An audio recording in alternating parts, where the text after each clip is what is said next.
pursuant to Chapter 2 of the Acts of 2023 and H 62 as amended by S 2506, this meeting will be conducted via remote means. Members of the public who wish to access the meeting may do so in the following manner. The connection information is on the agenda to join by Zoom or by calling in by phone. Specific information and the general guidelines for remote participation by members of the public and/or the parties with a right and/or requirement to attend this meeting can be found on the Topsfield Town website at https://www.topsfield-ma.gov. You may also reach out to the Topsfield Board of Health at health@topsfield-ma.gov or 978-887-1520 for information or assistance. No in-person attendance of members of the public will be permitted, and public participation in any public hearing conducted during this meeting shall be by remote means only. The cable TV is recording this meeting. Is there anybody else who would like to record the meeting? Hearing none, and welcome, Bill. So only cable TV will be recording. So we'll now have a moment of silence.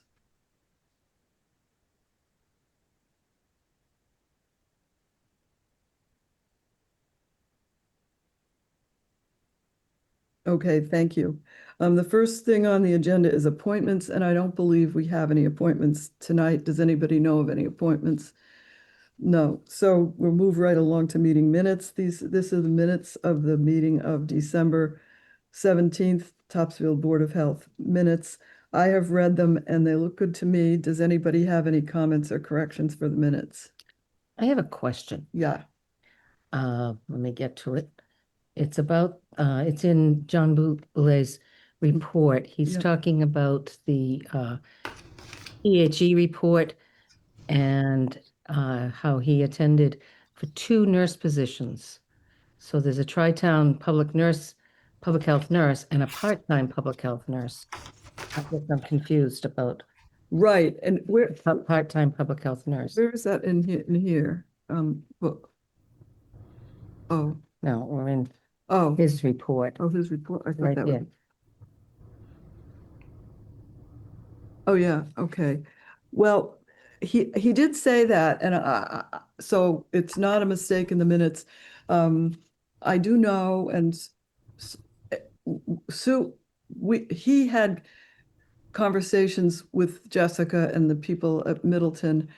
They were trying to hire a sort of very temporary, very part-time public health nurse just to cover stuff until they could get the actual permanent person hired. I don't know what happened to that because I'll read you some correspondence from later.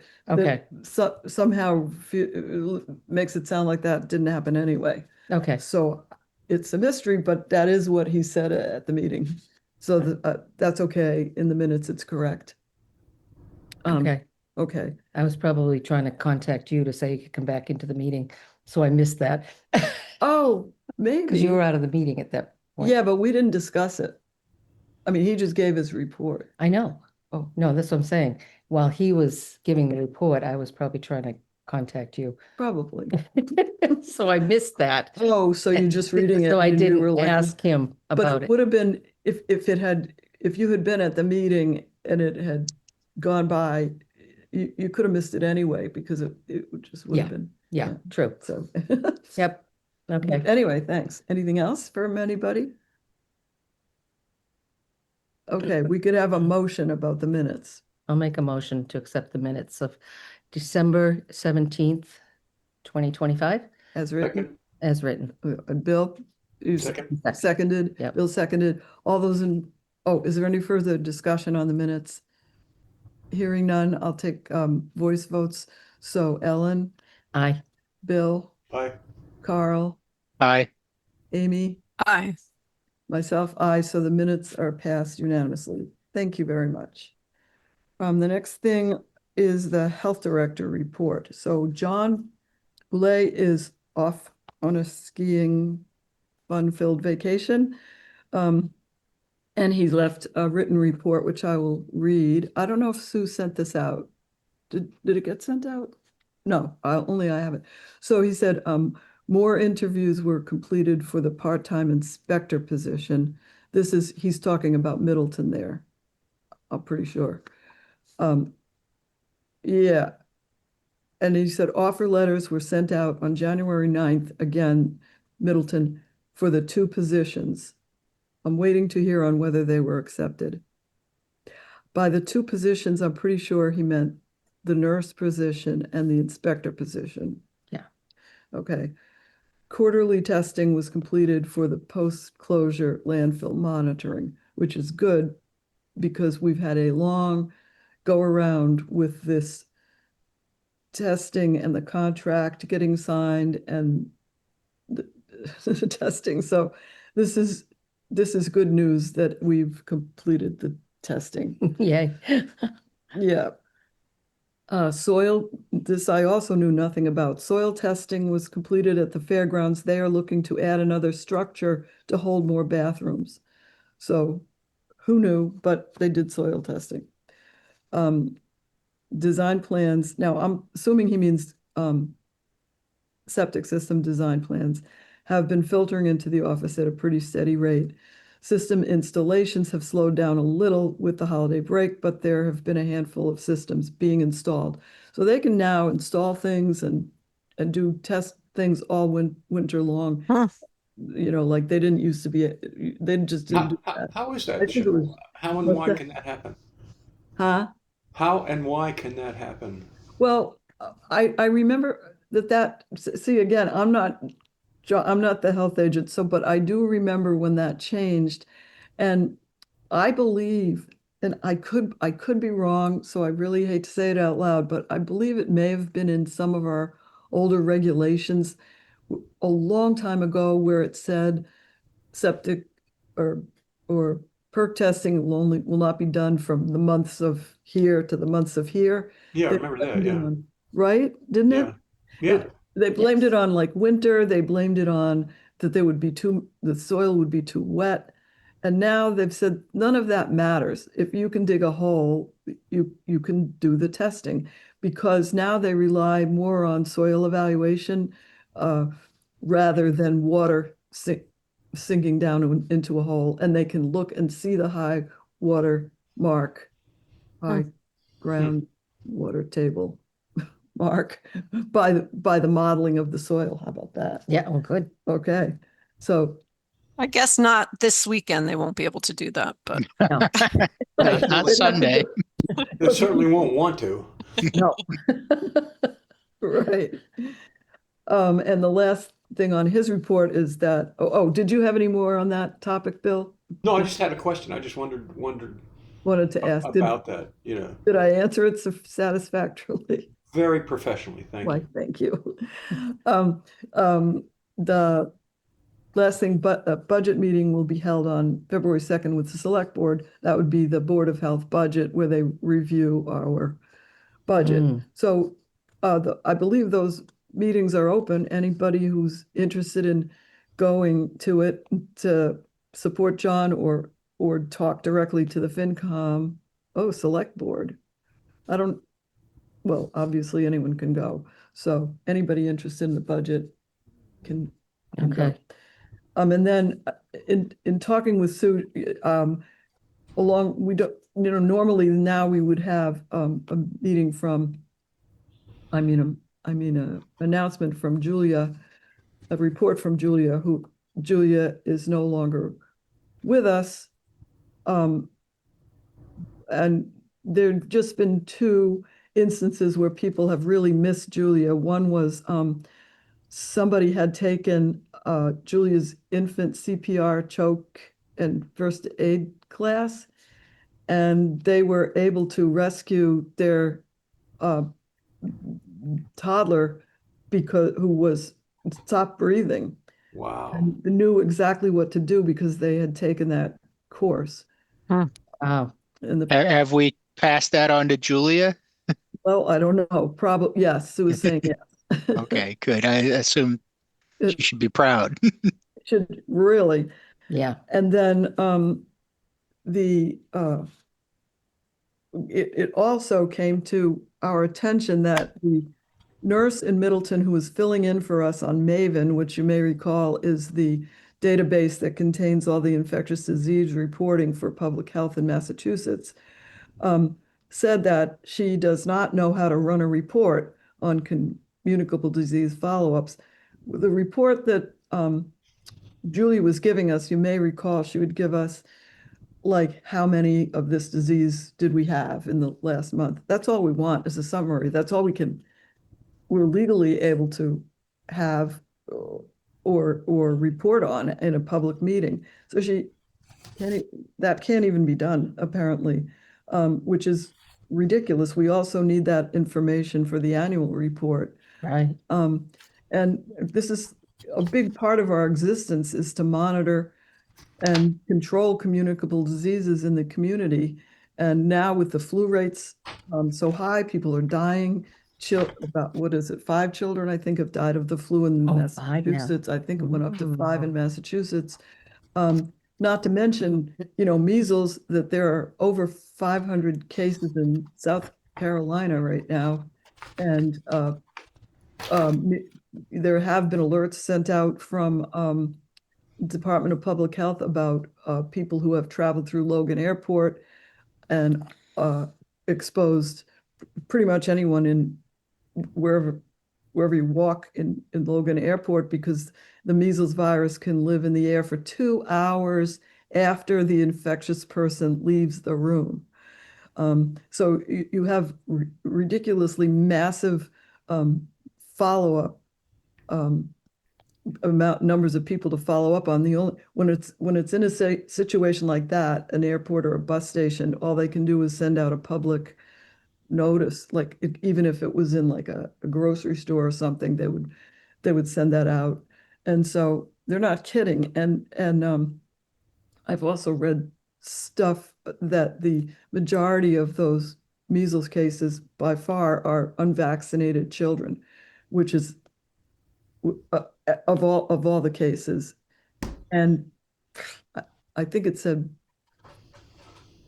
most of them who died were unvaccinated, but I'm fuzzy on that.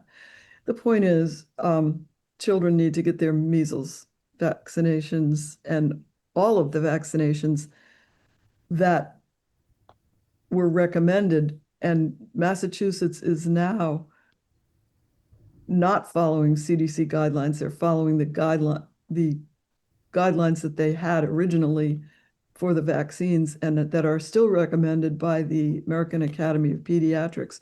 And by the way, also, Massachusetts still has regulations for school entry, which mandate children have certain immunizations. Measles is, of course, one of them.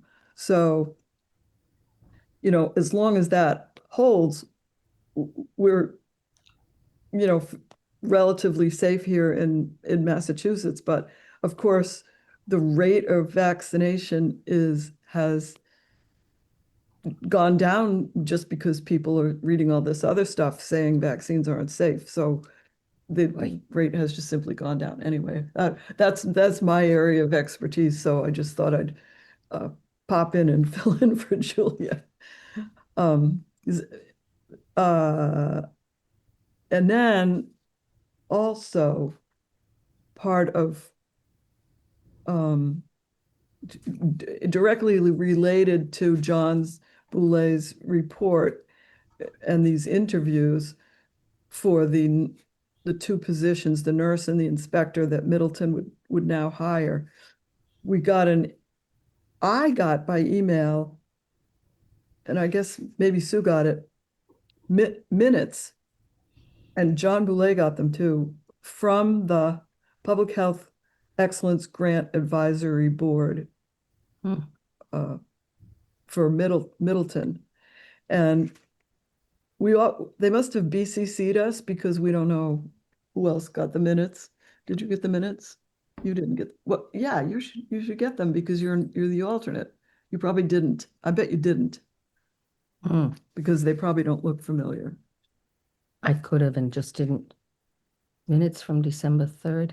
Okay. December 29th. So let me just. That was their meeting. Cheryl, I didn't get them either. I think you were the one who got them. And I just found them in my mailbox this morning. So Did- perhaps they were late coming out How did they come to you? Do you know? from you. From You me? forwarded them to me. Oh, wasn't I clever? Either you or the person who took over your computer. Either could have been that person. So it's a fake report, probably. Mm, Yeah, I'll have to check. I don't know. And see I don't know if I what can- I did. My mind is so scrambled now. But anyway, I'll sort of go through them because the thing is, Ellen and I were complaining because we were getting nothing. We weren't getting these should. Here's my question: I think- where are these posted publicly? Because they're supposed to be, and they should be on the Middleton website. Yeah, And so sending them to us is almost foolish because we just should know where to find them. And the agendas, by the way, which also, by the way, originally for the Tri-Town Advisory Board, the minutes, the first set of agendas and minutes needed to be posted on all three towns' websites. Then after that, Middleton could put in some sort of application saying, we just want to post it on the Middleton website on behalf of the three towns. And that was approved by DPH. And that's a standard thing. I know because I used to have a job where I needed to post minutes on 14 town websites, and there was no way around it. You had to do all 14. So that was for an emergency preparedness region. And since that time, people complained, this is pretty hard. Well, okay, but then we need to know where to find them in Middleton, and I haven't looked, frankly. But anyway, I do have them, you have them. Oh, but cool. they just came They just, a day, 2 days ago. Yeah, it's interest. From who? Can you tell? Jessica. Oh, all right. Well, at some point, when we get less overwhelmed and confused, I intend for somebody to ask Jessica, where are they, so that anyone can find them. At any rate, members present were Jessica Carter, Kendall Longo, who is the health agent for Boxford, Kevin Haratunian, who is now the Topsfield Advisory Board member, because it used to be me, but he asked to have it changed to him because he needed to work directly with the town administrator and the HR person in Middleton over a lot of stuff that was not right. Matthew Greenfield is a Board of Health member in Middleton. John Boulay is, John. Tracy was Yes. present, and Jackie Bresnahan, who is the HR person for Middleton. So those are all the people who were at that meeting on December 29th. Minutes were accepted. Still don't know where they might live. Tracy reported, I'm going to summarize, that she and John Boulay and Jessica Carter interviewed a potential candidate for the public health nurse position. So you can see here, she's only mentioning one public health nurse position, which leads me to believe they've dropped the idea of getting a part-time public health nurse. And also, I happen to know they had two candidates, one dropped out. So there was one candidate and they interviewed her. And let's see. All right, so Kevin made a motion to recommend that the town of Middleton hire her as the public health nurse for the Tri-Town Collaborative. It was seconded, the board voted unanimously in favor. So the next thing that was in John's report, they have sent out an offer letter to this person and they're waiting back to hear. That's where, to all of our knowledge, that's the most up-to-date thing we know. And then Tracy also reported there are 3 applicants for the part-time health inspector position after having been advertised through MHOA. So Kevin made a motion to allow the 3 health directors to offer the position to the person they felt was qualified and report back to the group their decision. And they voted yes on that. And And then the health directors gave some reports on what they've been doing. And oh, Boxford named an alternate to the advisory board, and his name is James Taggart.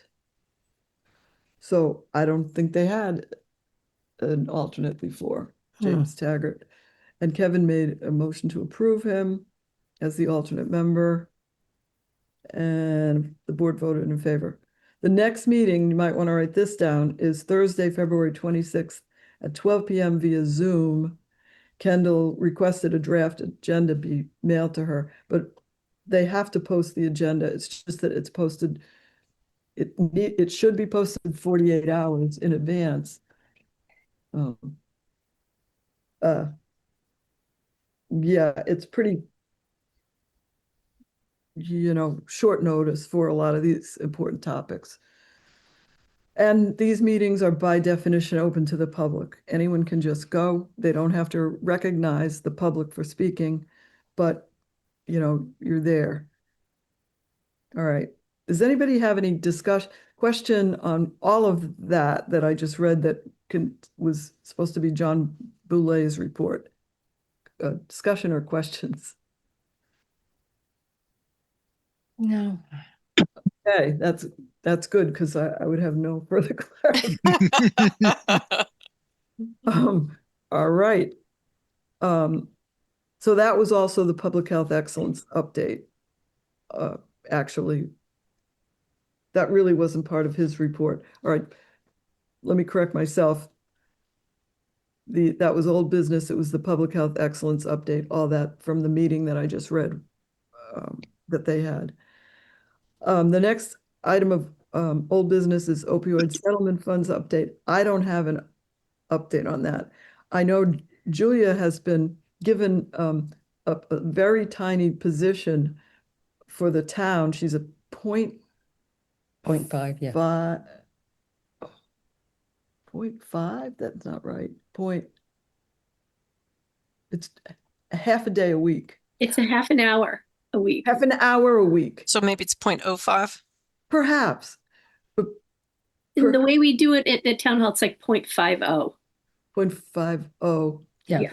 for the opioid, but she's also hired by the by the Council on COA, Aging for as 4.5. 4.5. So she's a total of 5 hours a week. 4.5 of them are Council on Aging, and she's outreach coordinator for Council on Aging, and then a half hour a week for opioid settlement funds The next meeting is not till the 5th of, of February. opioid meeting. Yes. I Okay. mean, in December, there was a report on Okay. the opioid settlement meeting because Yeah. I had been at the meeting. And the Ah, next meeting will be February 5th. okay. And that's usually in town hall, right? Yes. So February 5th, do you know what time approximately? Let me Okay. check. This is fun being in person. I wouldn't mind going back to in person. 10 What a- o'clock, What a team. 10 o'clock, opioid meeting, opioid meeting, town hall, February 5th. 5th. Thank you. I will add, if you don't mind, that Julia was in today and Yes. we uploaded some interesting new documents onto the Board of Health webpage with its own little banner for mental health and substance use information. Mm. Oh, did that come from the opioid settlement somehow? Yes. Oh, cool. Well, that's all right. Thank you, Sue. That's very good to know. So is there any questions on the opioid money? Good, because I couldn't answer those either. Bills paid. We are coming quickly to the end, so bills paid. And because of my chaotic day, I haven't had a chance to look at this in advance. So we paid $38.49 for Board of Health telephones. Medical Sharps is a standing payment. We paid $50 to New England Medways to collect sharps for the town. And we paid Sue $11.35 for Sue mailed a book to MHOA. That was the postage. And then paid $410 for dead animal pickups. We paid that to TW Excavating. I happen to know because I see more detail when I signed them. I always review the detail. One of those animals one was a deer, I think, and one was a swan, and Amy might be Oh, a swan. So one of those swans down at the Mile Brook, died. Did you know Oh. this, Amy? no. And so I did see just one towards the end of the fall. the fall, and when I was walking, just as you turn onto Perkins Row and you look over the edge of the road where you start to see the wetland, Yeah. there was this dead swan in the water. And Oh. just as an anecdote, people were calling the Board of Health saying, can you do something? Maybe it died of bird flu. The answer to that was no, that no one's interested in dead birds unless there are 5 of them, and then they'll test them. Well, you'll never see 5 swans. Wouldn't be 5. And so, it could have been bird flu anyway, or natural causes or something. Oh. No one knows, but the problem was the children on the school bus were seeing the dead swan every day and were upset. And so apparently, Sue probably knows more backstory about this, but anyway, we couldn't get it tested, but we certainly can have it picked up, and we paid probably, I think they charge $150 per animal Oh, okay, to pick up. It's gone. good. That's too And bad. then, right, and then also we paid Tom and Etta $2,187.50, and that was for reviewing plans. I believe he reviewed quite a few plans, but I had that detail. I don't have it with me. And then we also paid him to do, remember the peer review that we voted for, Alfalfa Farm peer review? He did that, and that was $813.75. And then we also paid $37.87 for John Boulay's December mileage, which indicates, and on his mileage, you can see all the places he went. It's sort of, it's sort of a good account, a good record of like where did you go and what did you do? Yeah. So, and the reason we go over these is because we were required to, just as a reminder, when normally boards of health needed to sit here and review bills all together, one at a time, and all the people had to sign them. That's the way it was when Bill and I first started. So you would get bogged down, in discussions of, tell me again about the mileage. I bet. It sounds like hell. Well, it just got silly, and so then the state changed that and said, all right, you can designate one person to go in.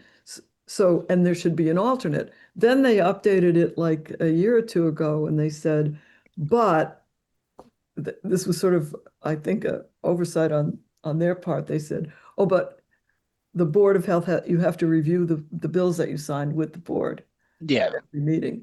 It's trying to prevent fraud. Yes, and so, yes. So that's the bills, and then revenue, you probably got this file with a great big long list of revenue. Mhm. Came to $5,400. Usually I try to eyeball it so it looks like it's a mostly Title V, some food, and Title V and food is basically all of it. Like I don't see any vaccine reimbursement. Yep. So, but that's the fees that we collect, and they go directly into the general fund of the town, and that is for 1 month. So we have come to an end. Does anybody have any questions or discussions on the bills? No. No? Does anybody have any other things they would like to bring up? Nope. Doesn't look like we had any correspondence listed. Therefore, we have come to the end of the meeting. It is 7 p.m. Does anybody, Record. I will. Yeah, that's got to be a That, record. that was quick. That was the quickest meeting I've been at. You know why? I have Yeah, another. because meeting. because John and Julia aren't here, Right. right? Plus, I have another meeting at 7 o'clock at But church. there you go. I haven't even told you. See, when So I'll Cheryl's make a motion. self-interested, she gets things going. That's right. It just cracks the whip. Just Right. cranking it out, just zooming along. No pun intended.